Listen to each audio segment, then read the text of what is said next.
3 manières de garantir qu'un homme vous traitera bien. Bonjour à toutes, c'est Fabrice Julien, coach et auteur, expert en séduction depuis 2010. Et laissez-moi deviner, vous cherchez un homme honnête, vous cherchez un homme loyal, vous cherchez un homme respectueux, vous cherchez un homme affectueux et vous cherchez un homme qui communique bien avec vous. Ah oui, c'est en tout cas le profil, le portrait robot que me font beaucoup de mes clientes en coaching, etc. Ok. Eh bien, comment garantir que votre homme va vous traiter bien juste après l'intro? Mais avant de commencer, je vous offre un guide gratuit sur la séduction ainsi qu'une série de conseils gratuits eux aussi par email. Pour les recevoir, si vous êtes intéressé, c'est très simple. Cliquez sur le premier lien dans la description de la vidéo. Si vous êtes motivé, vous le trouverez. Abonnez-vous et activez la cloche parce que si vous ne le faites pas, YouTube ne vous préviendra pas à la sortie des prochaines vidéos et vous allez rater des pépites. Mettez un like pour me faire savoir que vous pensez que cette vidéo est utile et pour que j'en fasse d'autres comme ça ou sur ce thème-là. Si vous pensez que ce contenu est utile, partagez-le en public ou en privé, je comprendrai. Vous pouvez aussi me laisser un commentaire, je les lis tous et j'y répondrai avec grand plaisir. La première manière de garantir qu'un homme va bien vous traiter, c'est la réciprocité. La réciprocité, c'est quoi? Eh bien, c'est-à-dire que pour qu'il vous respecte, vous devez le respecter. Pour qu'il soit honnête avec vous, vous devez être honnête avec lui. Est-ce que vous pouvez être honnête quand c'est pas facile d'être honnête? Est-ce que vous pouvez être honnête sur vos besoins quand c'est pas facile de dire ce dont vous avez besoin? Est-ce que vous pouvez être vraiment honnête? Parce que c'est facile d'être honnête quand ce qu'on a à dire est facile ou quand la situation est facile. Mais c'est moins facile d'être honnête, d'être respectueuse, etc. dans une situation un peu plus compliquée.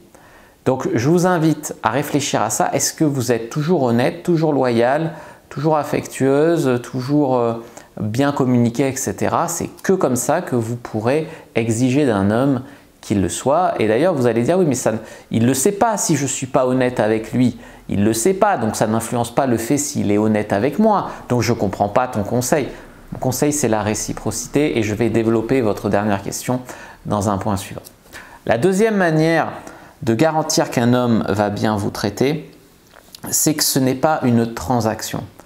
Ce n'est pas, si tu veux, je le respecterai quand je respecterai cet homme quand les hommes me respecteront, je serai respectueuse quand les hommes me respecteront, je serai honnête que s'il l'est d'abord. Vous voyez ce côté contrat, ce côté transaction. Le problème de cet état d'esprit qu'ont quand même beaucoup de femmes qui sont d'humeur très féministe ou très revancharde ou très voilà, c'est la suspicion qu'elle porte sur toute relation et sur tout homme. Vous voyez comme c'est lourd à porter. Imaginez si vous et moi on était dans un rendez-vous, ce qui serait d'ailleurs un super rendez-vous, j'imagine, ce serait un très très bon moment, ce serait un super date. Eh bien, si vous commencez à dire ouais, mais alors, est-ce qu'il est honnête? Si oui, est-ce que moi je vais être honnête? Ouais, mais comment je sais s'il est vraiment honnête et comment je sais si moi je dois me lancer pour être honnête d'abord? Voilà, vous voyez bien qu'on ne s'en sort pas.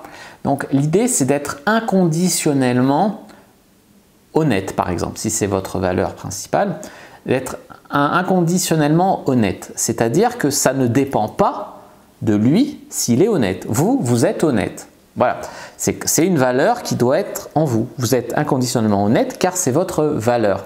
Ce qui m'amène au point suivant. Le point numéro 3, la troisième manière de garantir qu'un homme vous traite bien, c'est que souvent votre suspicion, votre machin, c'est une réponse à une blessure passée. C'est-à-dire que vous êtes là en mode ouais, un homme m'a déjà menti, un homme m'a déjà trahi, un homme m'a déjà fait du mal, comment refaire confiance à un homme, comment avoir confiance en les hommes, tous les mêmes, tous des chiens, tous des voilà, bon bref, des trucs que j'entends beaucoup en coaching. Le problème c'est que le fait d'être honnête vous-même ne doit pas vous empêcher de poser vos limites, d'accord? Donc vous devez en fait totalement garder vos limites, poser vos limites, garder vos standards, vos exigences. Si vous êtes honnête inconditionnellement mais que lui n'est pas honnête, fin de relation, recadrage, fin de relation. Vous voyez ce que je veux dire? Donc ce que je veux dire c'est que ce n'est pas une transaction. après, sinon, on en arrive à des relations où, puisqu'il n'est pas honnête, je ne suis pas honnête, et on en arrive à une relation totalement dysfonctionnelle. Tu vois ce que je veux te dire? Donc, il ne faut pas mettre le doigt dans cet engrenage-là. Voilà. Voilà donc les 3 manières de garantir qu'il vous traite bien. N'hésitez pas à faire un petit résumé en 3 points des idées principales si vous avez la foi dans les commentaires de la vidéo. Ça me sera utile, et puis ça sera utile aux gens qui lisent les commentaires. Et puis moi, je vous remercie de votre écoute. Vous savez quoi faire si vous avez aimé la vidéo. Je vous dis à bientôt et que le Dieu de la séduction soit avec vous les amis.